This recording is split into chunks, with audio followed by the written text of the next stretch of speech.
제가 중국산 HDMI 캡처 장치와 UTEP 이 두 가지를 구매를 해서 테스트를 한번 해봤어요. 짠! 여기 중국산 몇만 원짜리, 얘가 한 4만 원인가 5만 원 정도에 구입을 했던 것 같습니다. 이 중국산 캡처 장치와 UTEP 이용을 해서 캡처한 영상을 한번 보여드리도록 하겠습니다. 일단 화질을 보시면요, 이렇게 좀 차이가 납니다. 왜냐하면 중국산 저가형 제품은 색공간을 사둘제로밖에 지원하지 않아요. 그래서 색상이 좀 많이 왜곡돼서 표현되고요, 화면에 노이즈가 많이 발생을 하면서 화질을 좀 전반적으로 구리게 만드는 특성이 있어요. 반면에 UTEP은 사둘둘의 색공간을 그대로 제공하고 있어서 원본의 색감을 똑같이 나타내 주고요, 노이즈도 발생하지 않습니다. 이렇게 화질에서도 차이가 나고요, 가장 큰 문제는 안정성입니다. 제가 테스트를 진행하는 동안 UTEP에서는 한 번도 에러가 나지 않았고요, 물론 장시간의 녹화나 파일 전송에도 전혀 문제가 없었습니다. 그리고 UTEP은 비디오가 안 들어올 경우에는 컬러바를 띄워가지고 장치가 정상적으로 동작하는지를 확인할 수 있었는데, 이게 실제 사용에서 굉장히 유용한 기능이었어요. 그리고 저가형 중국산 제품 같은 경우에는 테스트를 하는 동안 화면이 깜빡거리기도 하고 영상이 종종 깨져서 들어오는 경우들이 간헐적으로 나타나서 이걸 장시간으로 사용할 경우에는 캡처된 영상 전체를 쓰지 못하게 되는 경우가 있을 수 있겠다라는 생각이 들더라고요. 이렇게 아무 때나 영상이 막 깨지게 되면 나중에 편집으로도 이걸 살리기가 어렵습니다. 캡처 장치의 원래 목적은 원본의 화질을 그대로 컴퓨터로 전송하는 것이 목적이 되겠죠. 그런데 이거를 껍데기만 전송을 하고 알맹이들을 형편없는 것들로 바꿔서 준다고 하면 마치 영상을 일부러 망가뜨려서 주는 것 같은 역할을 하게 되는 거거든요. 앞에서 좋은 영상 카메라로 잘 찍어 놓고 형편없이 망가뜨려서 컴퓨터로 보내준다, 이걸 또 스트리밍을 한다라고 하면 앞에서 잘 만들어 놓은 게 아무 의미가 없게 되는 거죠. 영상 제작을 하시면서 카메라에도 돈을 많이 쏟으실 거고요, 조명이나 음향 그리고 준비하는 스텝들 다 준비하면서 많은 예산을 소요하실 텐데, 최종단에 컴퓨터로 전달되는 캡처 장치에 한 1, 20만 원 아끼신다라고 하는 거는 현명한 선택은 아닌 것 같습니다. 여러분들이 캡처 장치를 선택하실 경우에는 안정성과 화질, 성능면을 반드시 꼭 비교를 하실 필요가 있다라고 말씀드립니다.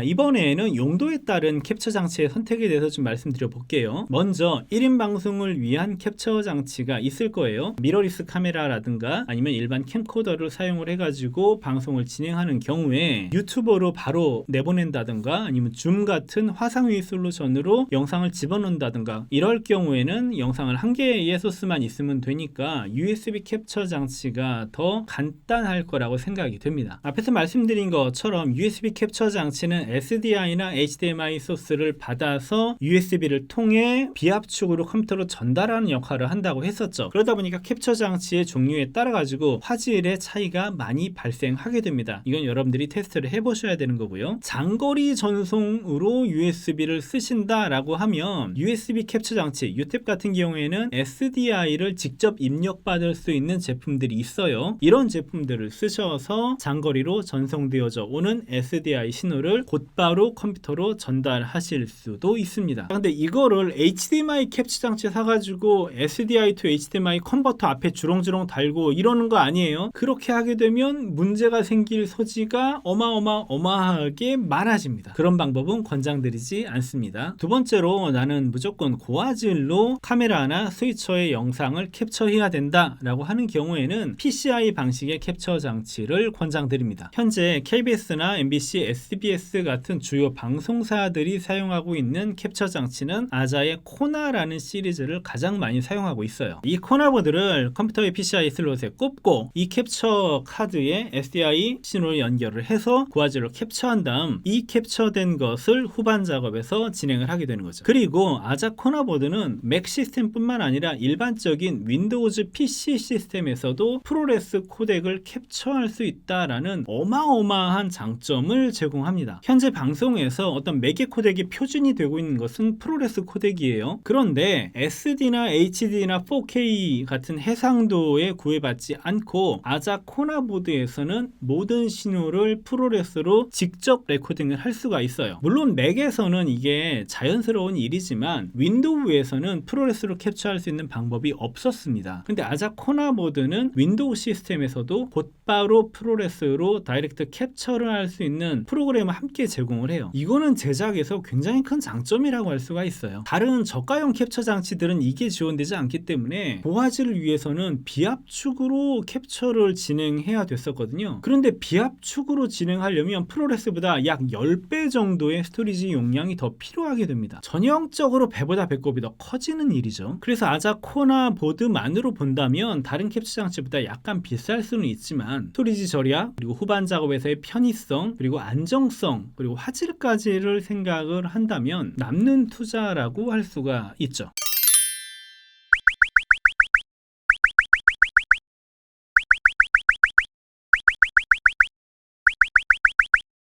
마지막으로 맥 시스템에서 사용하기 위한 썬더볼트 타입의 제품들이 있습니다. 썬더볼트는 앞에서 잠깐 말씀드린 것처럼 PCI의 어떤 외장형 형태의 캡처 장치다라고 생각하시면 될 것 같고요. 물론 호환성 때문에 주로 맥에서밖에 사용할 수 없다라는 제약점이 있기는 하지만 케이블 하나만을 연결을 해서 외장 장치를 사용할 수 있다라는 것들은 또 장점이라고 할 수 있어요. 썬더볼트로 연결되는 외장형 I/O 장치들은 아자의 I/O 시리즈가 있고요. 블랙매직의 울트라 스튜디오 시리즈가 있습니다. 가격 면에서는 블랙매직의 울트라 스튜디오가 좀 더 저렴하고요. 안정성과 성능 면에서는 아자의 I/O 시리즈가 더 우세합니다. 썬더볼트 제품군을 사용하실 때 중요한 것은 내가 사용할 비디오의 해상도입니다. 4K 60p를 사용하지 않으신다면 큰 상관이 없지만 4K 60p를 쓰실 경우에는 제품의 스펙을 잘 살펴보셔야 돼요. 4K 60p 포맷은 앞에 케이블 규격에서 말씀드린 것처럼 12G SDI를 정확하게 지원을 해야 합니다. 그런데 많은 캡처 장치들, 특히 썬더볼트 타입의 캡처 장치들이 12G SDI를 지원해요 라고 적혀 있는 경우는 많이 있어요. 그런데 여기서 이 지원의 한계를 명확하게 표시하지 않는 경우가 많습니다. 그래서 어떤 경우에는 입력은 지원하지만 캡처는 안 돼요, 이런 경우들도 있어요. 사람 미치고 팔짝 뛸 노릇이죠. 그래서 컴플레인을 걸면 제조사 측에서는 12G SDI를 입력을 지원한다고 했지 정상적으로 캡처할 수 있다는 의미는 아니야. 12G SDI 받아가지고 다운 컨버팅해서 캡처하면 아무 문제 없어, 이 따위로 해명을 하는 경우들도 있더라고요.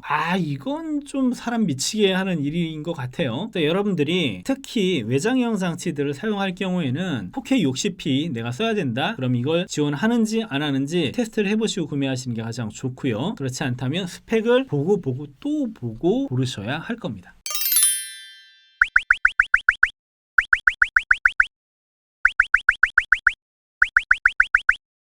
여기까지가 딱 알아야 할 정도의 캡처 장치였습니다. 오늘은 이제 캡처 장치에 대해서 조금 더 깊게 들어가서 딱 알아야 할 부분에서는 한 단계 더 나은 것 같기는 해요. 그만큼 중요하기도 하고 또 오해가 많이 발생되는 부분이기도 해서 좀 더 자세히 살펴보았습니다. 이 영상이 도움이 되셨다면 여러분들 구독과 추천 부탁드리겠습니다. 그러면 저는 다음 시간에 인코더 편으로 다시 찾아뵙겠습니다. 감사합니다.